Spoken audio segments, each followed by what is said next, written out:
Tonight on UI7 News, we have breaking news as President Trump declares a national emergency. We'll also be issuing a national emergency declaration at the same time. We also hear from a 98-year-old French war spy who came to speak on campus last night.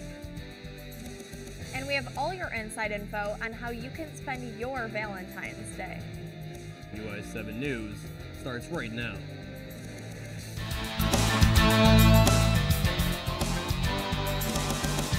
From the Richmond Journalism Teaching Studio at the University of Illinois campus, UI7 News, your U of I news source.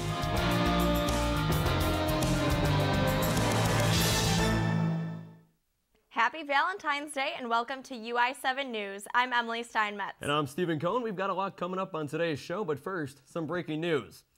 We have some much anticipated news about another possible government shutdown and funding for a border wall. Sources close to President Donald Trump say he's likely to sign a tentative deal reached by congressional negotiators that would avoid another partial government shutdown. But on Tuesday, Trump said he was, quote, not happy with the legislation, which falls far short of his original demands to pay for a border wall. So, what's next? CNN correspondent Caitlin Collins has more. President Trump leaving Washington guessing tonight. We're going to look at the legislation when it comes, and I'll make a determination then. Declining to say whether he'll sign the border security spending deal until he's seen the final package. Well, we haven't gotten it yet. We'll be getting it. We'll be looking for landmines, because you could have that, you know. Despite claiming earlier this week that Democrats would shoulder the blame for another government shutdown, Trump all but ruling one out today. I don't want to see a shutdown. Shutdown would be a terrible thing. I think a point was made with the last shutdown. People realized how bad the border is. The president hinting that if he does sign the deal, he could still use his executive powers to secure further funding for the wall. Regardless of what I do, you know, we already have, as you know, a lot of money where we're building existing wall with existing funds, but I have a lot of options. Just like we do with Venezuela, we have on the border. Adding he has options most people don't understand to build the wall without congressional approval. It's going to happen at a really rapid pace. We're giving out contracts right now, and we're going to have a great wall. It's going to be a great, powerful wall. The bipartisan compromise includes just over $1 billion for 55 miles of new fencing, far below the $5.7 billion for 230 miles Trump shut the government down over in December.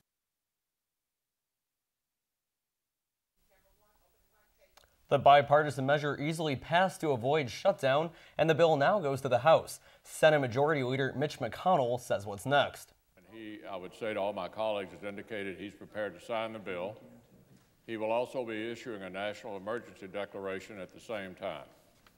And I've indicated to him that I'm going to support the national emergency declaration. The Senate has confirmed William Barr as the next Attorney General by a vote of 54 to 45.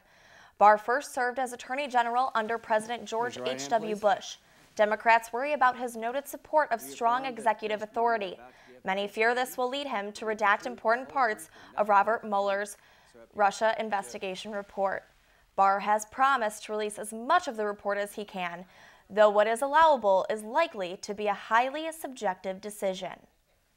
A developing story, Amazon has canceled plans to open a new headquarters in New York City.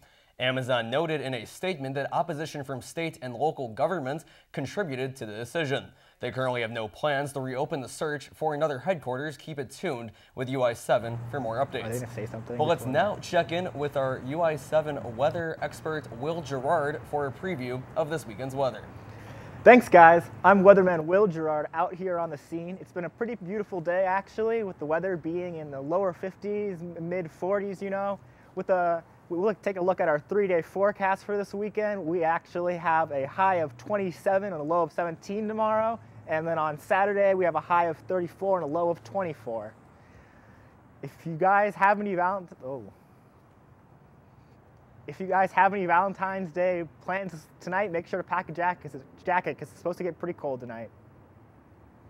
In the murder case of Chinese visiting scholar Yingying Zheng, investigators are sharing new information about what the last moments of her life might have been like.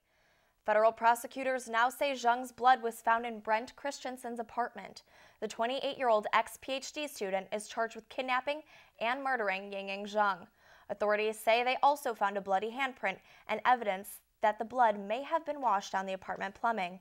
Investigators brought in a cadaver dog that indicated a dead body had previously been near the sink in his apartment. Christensen confessed to the killing and described how Zheng fought back in recordings obtained by the FBI. The defendant's attorney is trying to get the recent findings dismissed, claiming that the dog used to discover the evidence did not receive proper training to accurately make this conclusion. A hearing will take place on Monday in Peoria.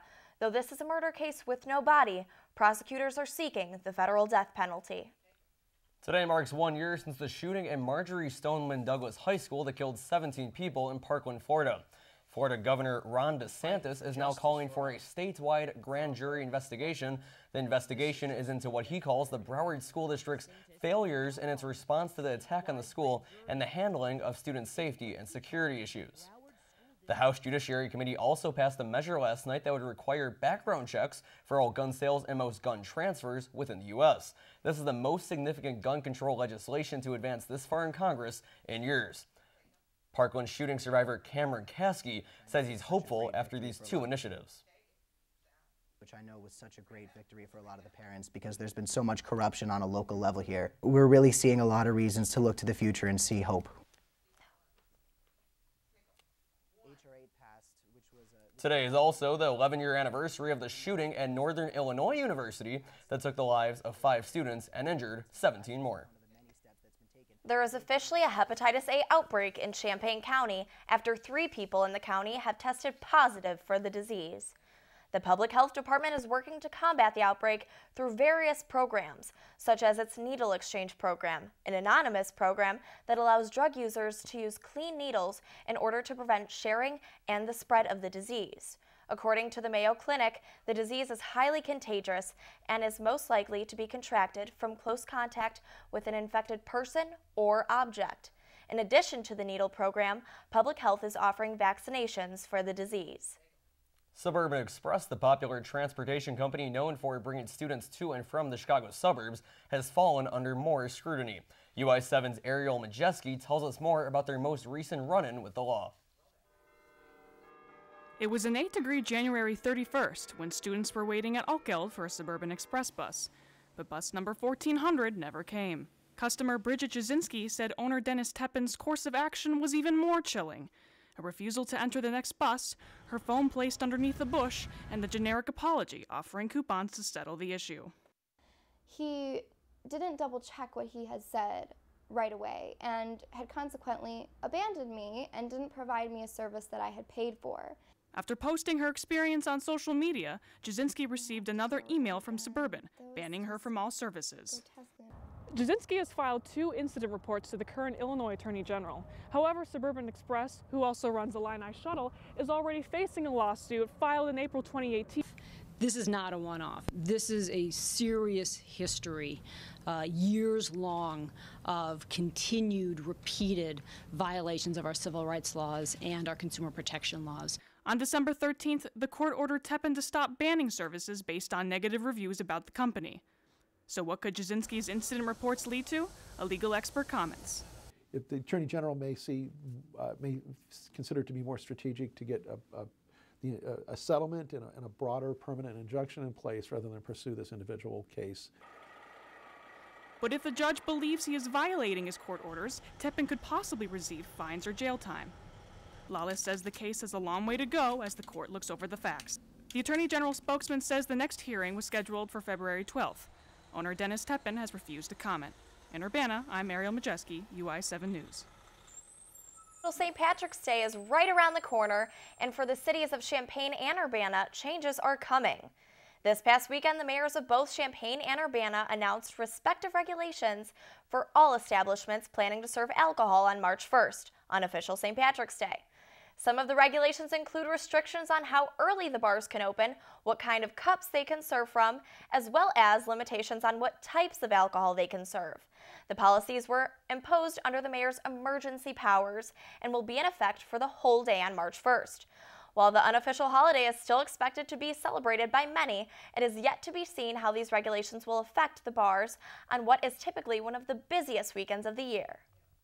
Last night I had the chance to meet French spy that was once behind Nazi lines last night at Krannert as Martha Cohn inspired the Champaign-Urbana community with stories of Nazi Germany. With hundreds turned away, more than 2,000 community members filled the Great Hall at Krannert Center for Performing Arts on Wednesday night to hear one important and lasting message from a 98-year-old Holocaust survivor and war hero.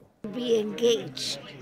Martha Cohn served as a French spy during World War II in the 1940s and joined the intelligence service for the First French Army and posed as a German nurse. As they pass away and getting older, and you can have things written down, you can Google it, but there's nothing like having a person that was actually in the situation speak. The event, sponsored by Illini Chabad and the Office of the Chancellor, was put together mostly by Chabad Rabbi David Teichel. The planning began over a year ago when Teichel read some alarming statistics. Carol, we're so happy you can make it. Welcome. There's an article I read recently that 2/3 of millennials don't even know about the Holocaust. 1/3 of the youth in Europe don't believe the Holocaust happened. So just in that itself, to meet someone who lived through it. I'm actually in line right now to get Martha's 2002 book, Behind Enemy Lines, signed by her. It was the gist of her lecture tonight as she looks back on the past and also what we can learn from Nazi Germany. When we look at university campus, people say, oh, I'm upset about this or I'm upset about that. You look at the political system, you look at anything in the world that gets you upset. You can look at Martha. She isn't getting upset. She took action. And as Cohn travels the country sharing her story, she has one takeaway for her audiences. One person can make a difference, but you have to work on it.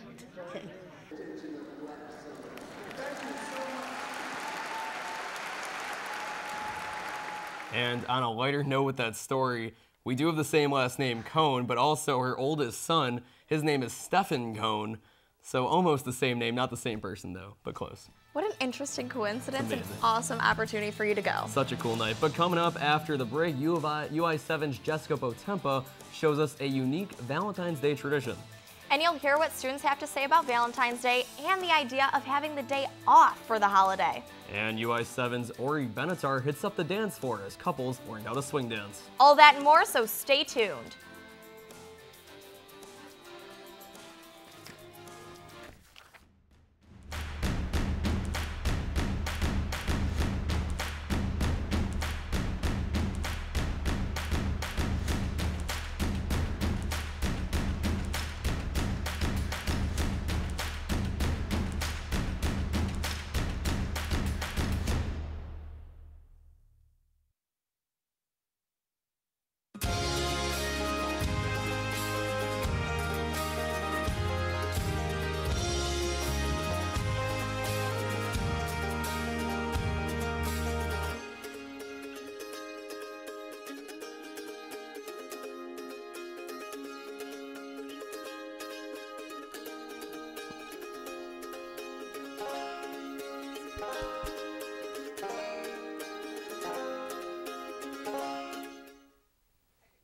Welcome back to UI7 News. As we all know, today is Valentine's Day, and while it is a special day to many, the Windsor and Savoy has its own special traditions. UI7's Jessica Potempa is here to tell us a little bit about what they do and what makes it so unique. Jessica? Thanks, Emily. It was so amazing to go out and talk to some of the members over there at the Windsor and learn all about their Valentine's Day. I left with a full heart after hearing some of their love stories. Residents new and old joined together Wednesday morning to celebrate music, friendship, and of course, Valentine's Day. The choir sang love ballads such as Funny Valentine to embrace in all the love this Valentine's Day. Deborah Romine, the Windsor of Savoy choir director, says she always feels the love working at Windsor. I love the people. I just love the whole feel of when you walk in, they're so welcoming. everybody is. Heart decor on the walls, a sweethearts dance, and sing-along sessions aren't the only ways the residents here at Windsor of Savoy are getting in the Valentine's Day spirit. Residents were invited to send in their wedding pictures to be showcased throughout the halls. The photographs were seen as you turn each corner in the main area. The display of wedding photos led some residents to share their own love stories. Jean Nanny, a Windsor of Savoy resident and pianist, says her and her late husband bonded through music. He played the piano, but not very well. And we kind of joked about that. But he would plunk away at it. Jean is not the only resident of Windsor who enjoys seeing the other couple's photographs. Some residents even say the wedding picture display is their favorite Valentine's Day tradition. From a love-themed sing-along session to sharing their own wedding photos with one another, the sweethearts dance Thursday night. In Savoy, I'm Jessica Patempa for UI7 News. And Valentine's Day is always a good excuse to learn how to build a delicious dinner. Some students took a break from school and attended a cooking class yesterday in the Arc. The participants prepared several recipes. As an appetizer, they made tomato bites. The filling was made with mozzarella cheese, basil, and garlic. As a final touch, they drizzle the tomatoes with vinegar. They also prepared a salad using spinach, dried cherries, sliced almonds, and feta cheese. This was the final product once all the ingredients were mixed together in the bowl, and the main dish was fettuccine with escarole and brie.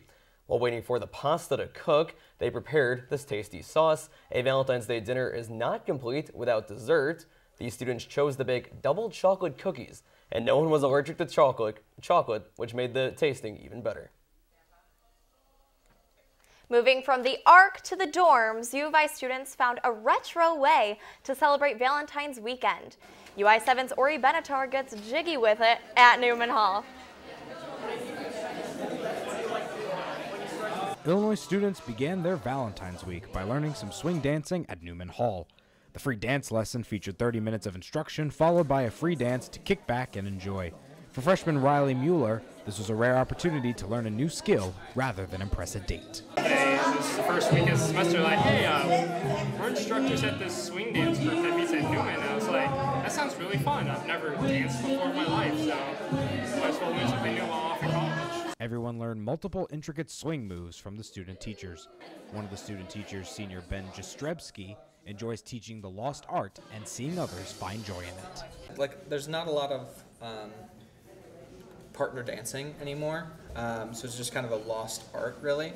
It's kind of just funny because a lot of people, when you actually do partner dance, they love it, and they have so much fun when they learn together. People are having fun swing dancing here at Newman Hall. It doesn't even need to be a couple, just a fun way to go back in time, enjoy Valentine's Day, a little more, retro. Even with happy faces and feet enjoying the dance styles of the 1940s, some students are still tied to the more modern and quaint Valentine's activities.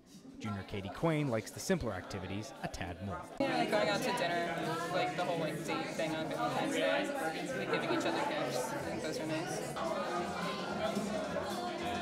Valentine's Day without a significant other can be tough, but a simple handhold and a twirl is the way this group of friends spread the love. In Champaign, I'm Rory UI7 News. Valentine's Day can be a downer for a lot of people who are single, although the undergraduate library has resources for single students who are looking for something to do this holiday. The UGL has many resources for single students, including counseling and wellness resources. It also has a selection titled Blind Date with a Book, where students can go and choose from a selection of anonymous books, audiobooks, and movies. Similar to a dating profile, they're labeled with keywords for phrases summarizing what it's like and the genre. Also, if you look on the UGL website's blog, you can find a flowchart for the perfect movie to watch on Valentine's Day. Whether you're single or in a relationship, it's titled, What Movie Should I Watch Next? And while Valentine's Day is a special holiday for many, it might not be a priority for others. UI7's Demetria Ramirez took to the Illini Union to see if students should get the day off for the holiday. I think that it's fine that it's a holiday. I think it's nice to celebrate your love with someone else, and I don't think it has to be like in a romantic way. I think it can just be a day where you tell people in your life how much you care about them. I guess it comes down to just we have a set number of holidays, sort of, and I don't know if it's the best day to become a new holiday if you have other options.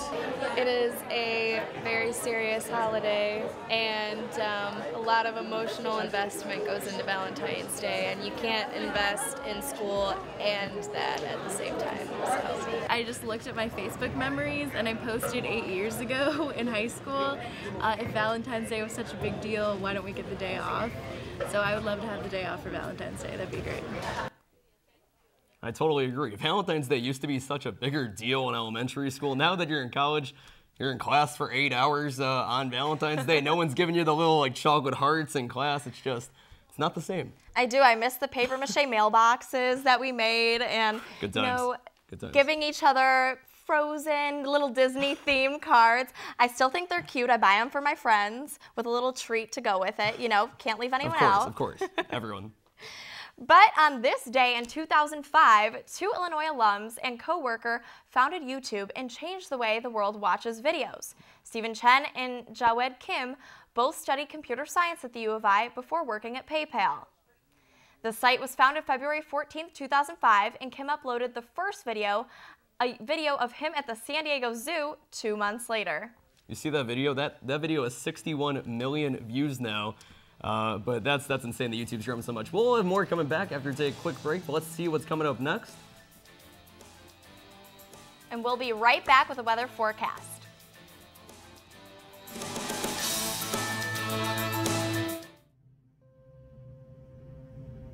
It is no ordinary work which we are sent to do. And it comes to us under no ordinary circumstances. We are not here to reproduce, in this new locality, some old and well-known style of college or university. The hungry eyes of toiling millions are turned, with mingled hope and fear, upon us, to see what new and better solution we can possibly offer of the great problems on which their well-being and destiny depend.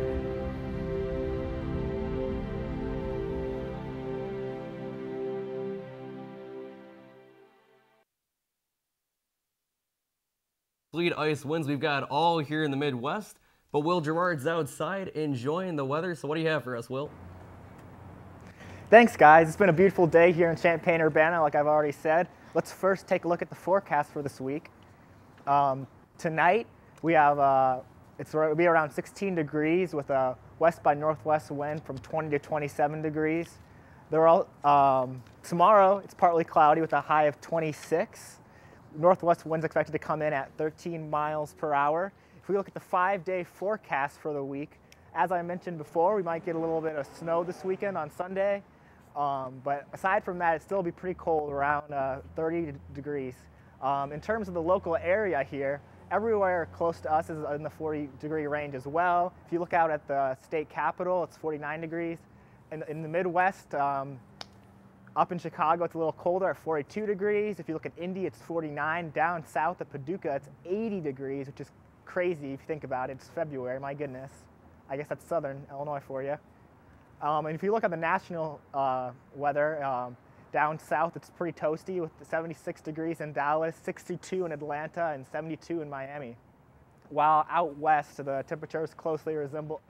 northwest temperatures closely resemble what we're experiencing here in the Midwest. And that concludes your Thursday weather update. Now back to you in the studio. Thanks, Will. February is not only known as the month of chocolate, Cupid, and love, it is also recognized as American Heart Month. Carle Foundation Hospital in Champaign partnered with the American Heart Association and Illinois National Bank to promote heart-healthy lives through the Little Hats, Big Hearts campaign. The Little Hats, Big Hearts volunteers have knit 270 hats for newborn babies at Carle during the month of February. The hats were presented to the pediatric unit at Carle yesterday afternoon and were given to their first set of newborns. The hats come in all sizes to fit every baby's head. The campaign's goal is to promote heart health starting from the day of birth. Brigetti Pica, a volunteer from the area, shares her connection to the cause. He had a heart problem. He had a quadruple bypass. So I sort of feel connected to the Heart Association. And I think all my knitters can imagine that too. But especially when a little child has that, then it's even worse. You know? So we are very happy to live for the Heart Association. Because of volunteers like PICA, the American Heart Association, along with Illinois National Bank, can keep working to promote the importance of living heart-healthy lives. Throughout the rest of the American Heart Month, newborn babies will continue receiving these red yarn hats upon their birth. Not such cute news. More construction is being done on the western edge of Campustown as construction crews recently began the demolition of the strip mall located at 24 East Green Street. The location has been fenced off as construction crews aim to pave the way for a $30 million six-story apartment complex. The strip mall was home to tenants like Defy Gravity and Twin City Bible Church and the Champaign-Urbana Health District. These businesses have been forced to relocate after a Chicago-based real estate firm called CF Capital purchased the property in December for $4 million. The new 153-unit apartment complex will be across the street from West Quad Apartments and west of the Square Lake Drainage Basin. Finishing up on a lighter note, here's what's trending on Twitter. President Trump recently installed a new and improved golf simulator in the White House. The addition cost $50,000 and was paid for out of Trump's own pocket. Despite paying for it himself, many on Twitter voiced their opinions, positive and negative, with over 39,000 people tweeting about the story on Wednesday alone. It was initially reported by the Washington Post, who was in an alleged feud with Trump and his news outlet, stemming from reports involving the Post owner, Jeff Bezos. That's all we have for now, but there's plenty more coming after the break. But before we go, our UI7 sports anchor, Jacob Diaz, is here to preview what's coming up in our sports update. Thanks, Emily. When we come back, we'll take a look at Illinois basketball, a new fan favorite, and the big game we had over the weekend. And even though the Super Bowl is over, football isn't going anywhere yet, so stay tuned.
D4 is dead. Yeah.